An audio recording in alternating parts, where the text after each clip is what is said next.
United States Army presents The Big Picture, an official report produced for the armed forces and the American people. Now, to show you part of the big picture, here is Sergeant Stuart Queen. Today, The Big Picture is presenting the story of a man who holds one of the outstanding military records in modern history.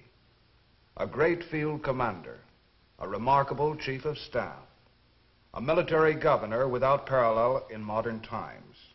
His career has had many phases. It has been long and glorious. Above all, it has the glow of tremendous personal integrity. Douglas MacArthur, General of the Army, an historic figure in an historic speech before a joint meeting of Congress.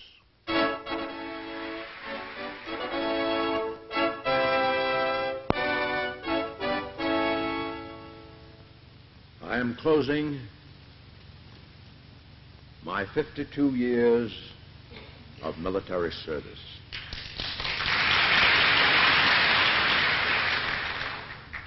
When I joined the Army, even before the turn of the century,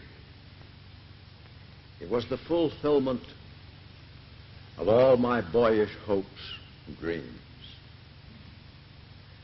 The world has turned over many times since I took the oath on the plain at West Point.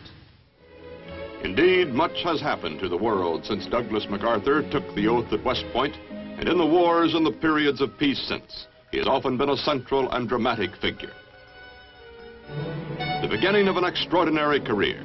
Young Douglas with his father, General Arthur MacArthur, boy colonel in the Civil War, and veteran of the Philippine campaign in the Spanish-American War. One day when the son was 13 years old, his father is said to have remarked, "I think there is the material of a soldier in that boy," a truth that was soon made clear. Entering West Point, he showed extraordinary brilliance in his studies, attaining an average that was the highest in a quarter of a century, and he won the coveted A in athletics as well. 25 years later, he was to lead the American team in the World Olympic Games. Meanwhile, the campaign in the Philippines was being brought to a successful completion under his father's able leadership.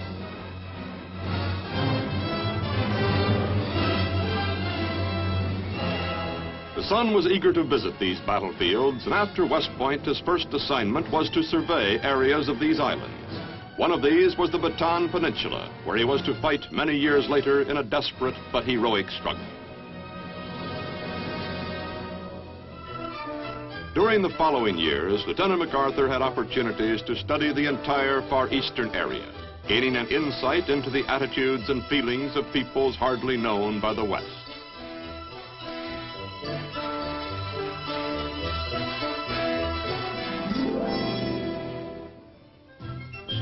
At the beginning of World War I, the plan was to use only regular Army divisions to oppose the powerful German Army. Meanwhile, outside these divisions, America had many trained and able men. A proposal for a new division of National Guard units from as many states as possible was vigorously advocated by a Major Douglas MacArthur. Said he, "It will spread over the whole country like a rainbow." The idea for the Rainbow Division, the 42nd, was his, and he worked constantly to see that the division was well trained and equipped for the raging battle that awaited it in France.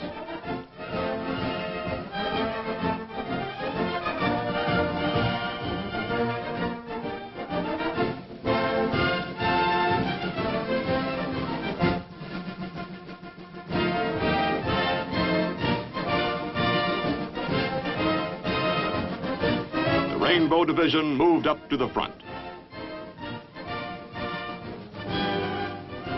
Its full readiness, through the efforts of Colonel MacArthur, the division's chief of staff, was to prove fortunate indeed. It was during this period, too, that an impressive battlefield tactician began to prove himself and to foreshadow a great military future.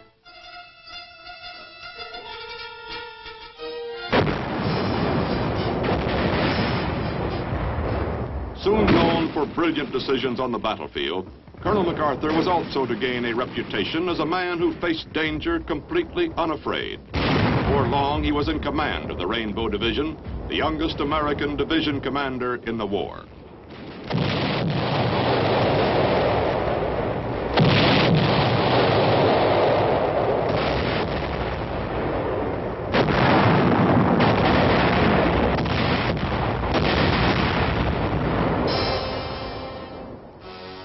Twice wounded, twice gassed, he won more awards for valor than has ever been awarded to an American soldier, and was acclaimed by the Secretary of War and General Pershing as the greatest frontline general of the war. Returning to West Point, he became the youngest superintendent the Academy had ever had. Here he broadened the curriculum to include a full college education and introduced a now widely followed program of intramural athletics. Today, here, he is a symbol and an inspiration.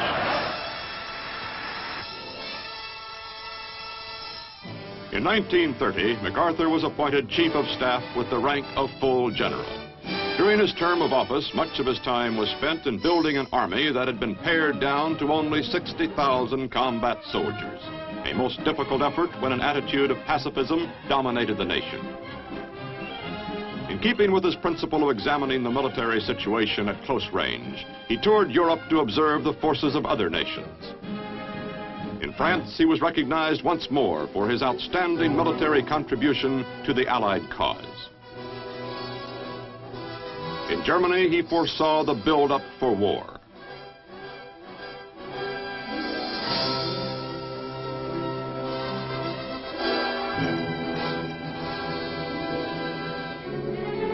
Back home, he begged his country and Congress to realize that the United States was in danger. As Chief of Staff, he foresaw the need for a new type of army, mechanized, mobile, and insisted that our defense force become capable of rapid expansion. Recognizing his abilities, President Roosevelt broke precedent by reappointing the youngest Chief of Staff we have ever had to a second term.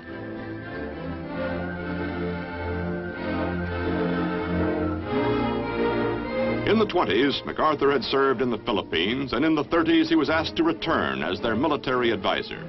A deep mutual regard between the Filipinos and MacArthur grew during this period. It was the basis for a gallant defense that was to come.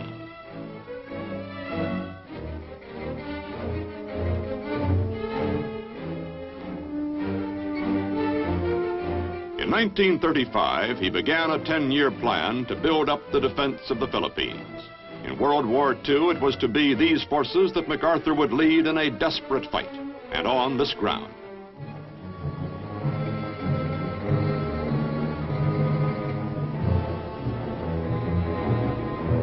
But now the leader, at 57, having served in the United States Army for 34 years, decided to retire. 4 years later, it was as though his military career were just beginning.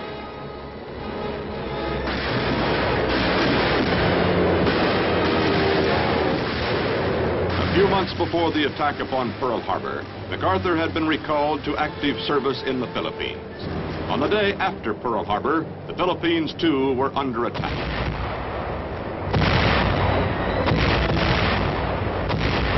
Defense here was pitifully hampered by lack of men and planes.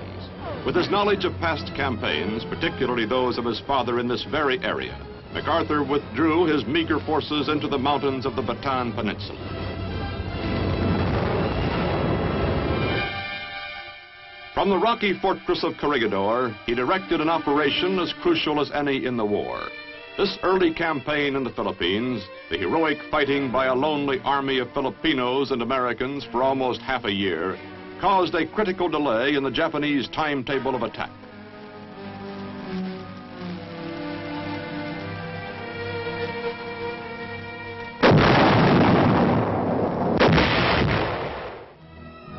Back at home, the leader of the first desperate ground fighting became a symbol to a nation just beginning to gird itself for all-out war. The people found in him what they were beginning to discover in themselves, a spirit of intense determination.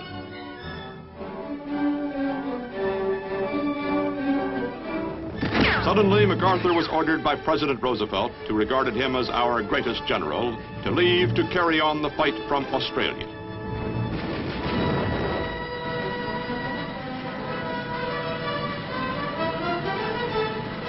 Leaving the Philippines hurt him deeply. As always, he wished to be at the front, beside his comrades. When finally they were forced into the infamous March of Death at Bataan, his promise to them was, "I shall return." They believed him implicitly.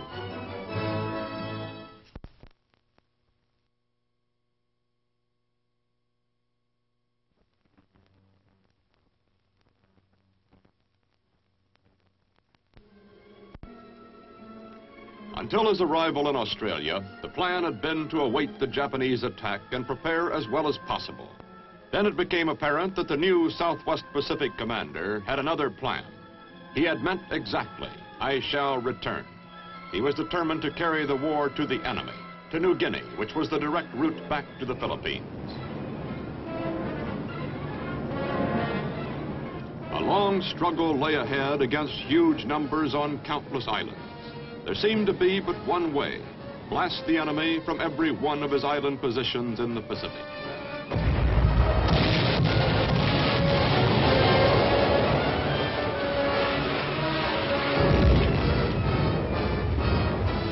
Victories came, but they were costly. Was there some other way? Knowing the area, knowing the enemy, utilizing all our air and naval skill, the commander developed his plan to capture only a few key positions on the way to the Philippines. Now, against these key positions, the pattern of attack. First, heavy preparatory fire to soften up the objective.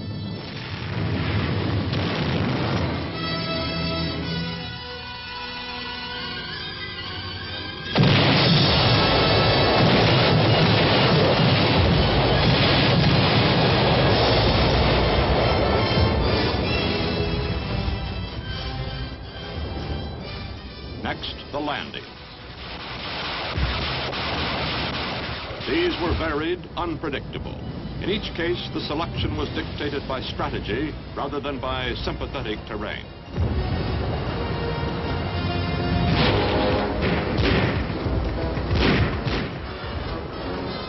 There were many beaches.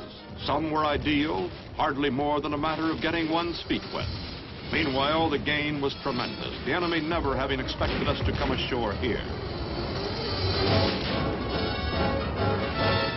There were other shores, many of them wicked.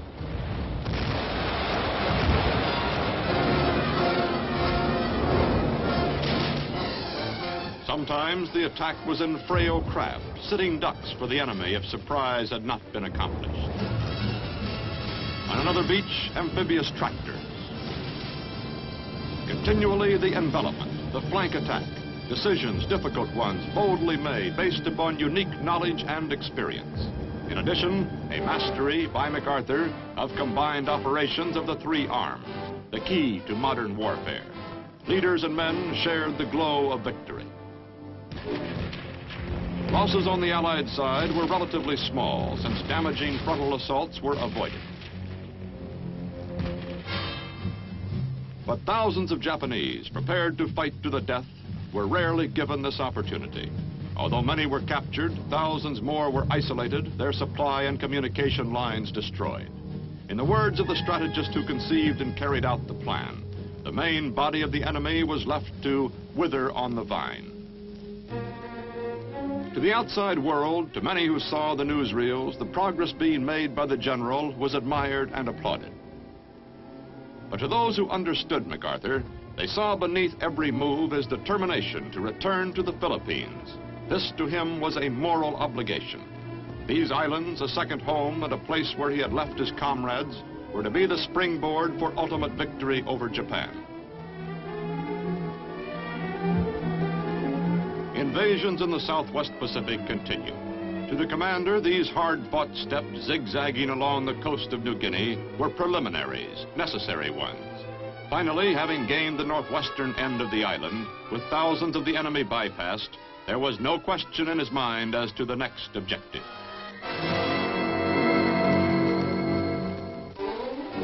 But the president, the commander-in-chief, was not so sure. In a meeting at Hawaii in 1944, "Where do we go from here, Douglas? Shall it be Formosa or the Philippines?" In the discussion with Admiral Nimitz and the president, there were many urgent military reasons for the choice presented. And one less tangible reason for going into the Philippines presented by MacArthur. On moral grounds, we had to return to support the Filipinos, our allies and friends. The decision was made. Leyte Gulf, 41 years before, as a newly commissioned engineer, Lieutenant MacArthur had made a survey of this area, its potentiality and needs in case of war. Now, 2 miles off the starboard, was Leyte again.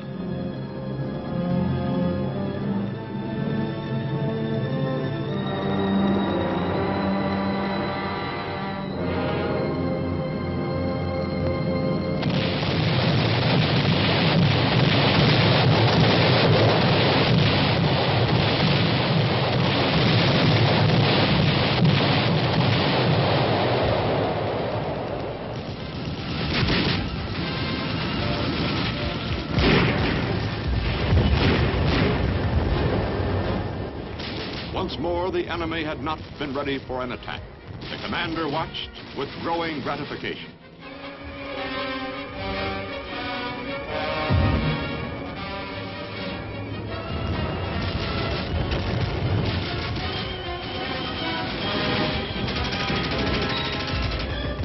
With the help of guerrilla intelligence and sabotage, Americans held the beachhead, encircling and surprising the enemy.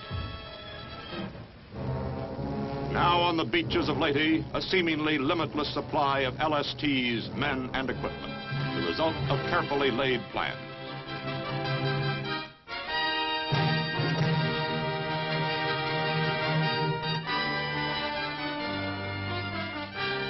Directing the attack, the general seemed to be everywhere at once.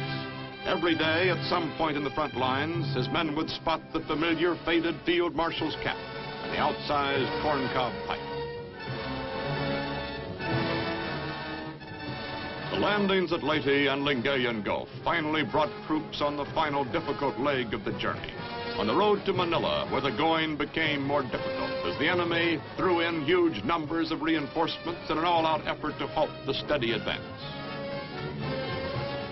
There was no timetable now in MacArthur's mind, only that he must get to Manila without delay to rescue prisoners from the reported increasing savagery of the Japanese guards.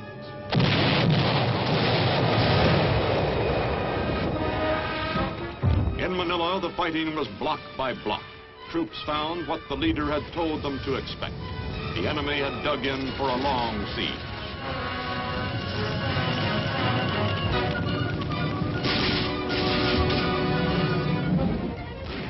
To the general, this was the return.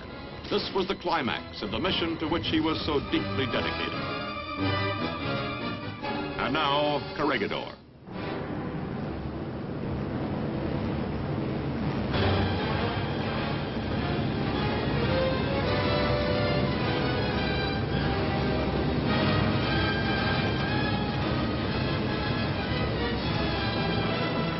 The stronghold, which early in the war had been so effective a fortress for withstanding attack, was now his.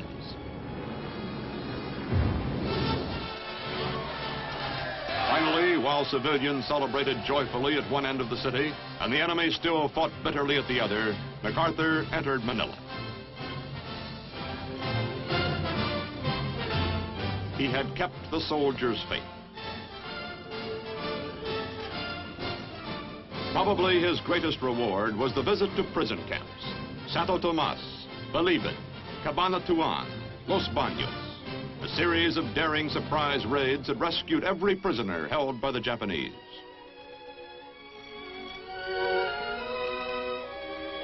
"I'm a little late," he said, "but we finally came."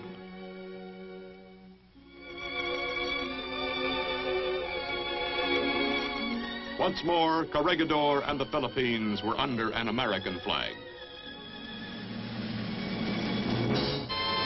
Then, suddenly and swiftly, the war against Japan was brought to a close.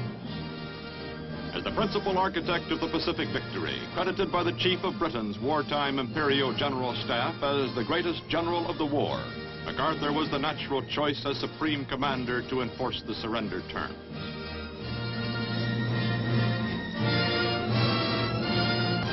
Aboard the battleship Missouri, an awesome ceremony was to take place, one which reflected the deep awareness of a great soldier, his understanding of war and peace, and the historic moment that this was. It is my earnest hope, and indeed the hope of all mankind, that from this solemn occasion, a better world shall emerge out of the blood and carnage of the past. A world founded upon faith and understanding. A world dedicated to the dignity of man and the fulfillment of his most cherished wish for freedom, tolerance, and justice. Let us pray that peace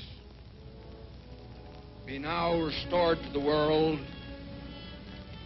and that God will preserve it always. These proceedings are closed.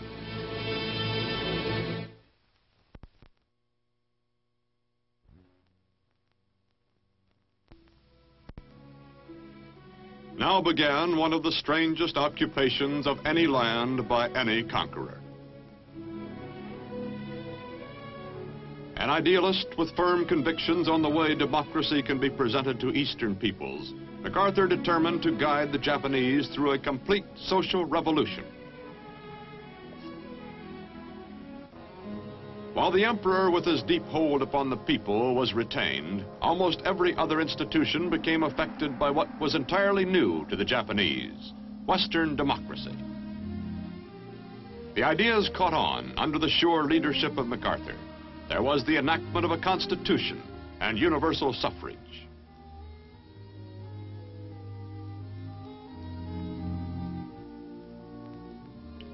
The National Diet, highest organ of state power, became responsible to the people. Monopolies were broken up. Land reform was instituted, which transformed tenants into owners. These rural capitalists became a strong bulwark against communism. In Japan, the social reforms urged by MacArthur proved one of the most successful experiments in history.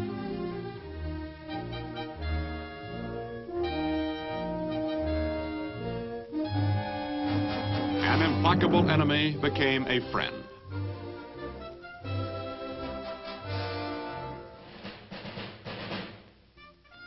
During the occupation, the people took him to their hearts, and his family as well. His wife, she who had been beside her husband at Corregidor, and their young son, Arthur. The work of reform was going ahead when suddenly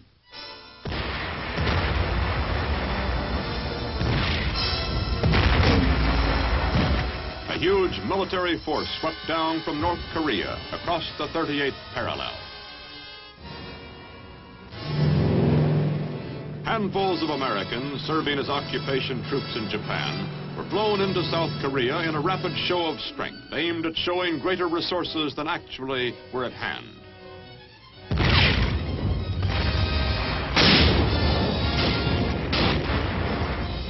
The strategy worked. The North Koreans ran into resistance, bogged down, waiting for more troops and artillery, while reinforcements poured into South Korea to turn the tide of battle.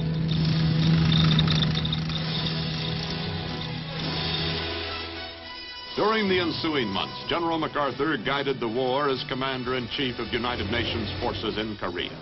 Again, he studied the fighting at close range, a man in his 70s, visiting battlefields as dauntlessly as he had many years before when a young officer in France.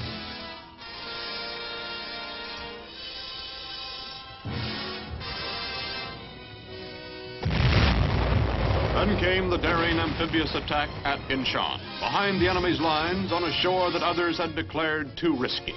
The landing was a complete surprise and success. The North Korean army was demoralized. The victory has become recognized as a masterpiece of strategy. Seoul returned to its rightful inhabitants. There had been a long line of cities and towns returned under MacArthur's leadership. It was at this time that President Truman cited MacArthur for his vision, his judgment, his indomitable will, his unshakable faith. The Korean War continued northward. The orders were the destruction of the North Korean armed forces. And then the Chinese communists entered the conflict, posing new questions in Washington, not only military but political. While carrying out what he considered to be his duty as Supreme Commander, the pursuit of victory on the battlefield, General MacArthur came into conflict with those he served. His long and distinguished military career was suddenly brought to a close in an official order from the President, Commander-in-Chief of the Military Forces of the United States. He was homeward bound for the first time in 14 years.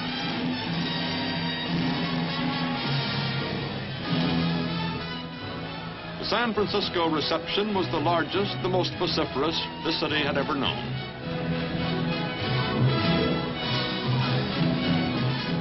The hero was home from the wars at last and deserving the deepest respect and gratitude of the people he had served. In the midst of the ovation, the husband graciously acknowledged that he had not stood alone. That this is not only my beloved wife, but my best soldier. In the nation's capital, greater than all the medals and honors of his career, was this final tremendous tribute. And then General MacArthur stepped down from the great panorama of history in which he had figured so brilliantly, with a soldier's words spoken from a soldier's heart. The world has turned over many times since I took the oath on the plain at West Point, and the hopes and dreams have long since vanished. But I still remember the refrain of one of the most popular barrack ballads of that day, which proclaimed most proudly that old soldiers never die. They just fade away. And like the old soldier of that ballad, I now close my military career and just fade away. An old soldier who tried to do his duty as God gave him the light to see that duty. Goodbye.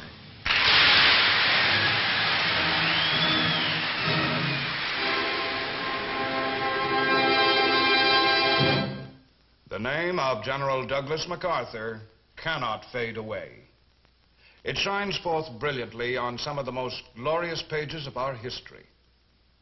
Now, this is Sergeant Stuart Queen, inviting you to be with us again for another look at the big picture.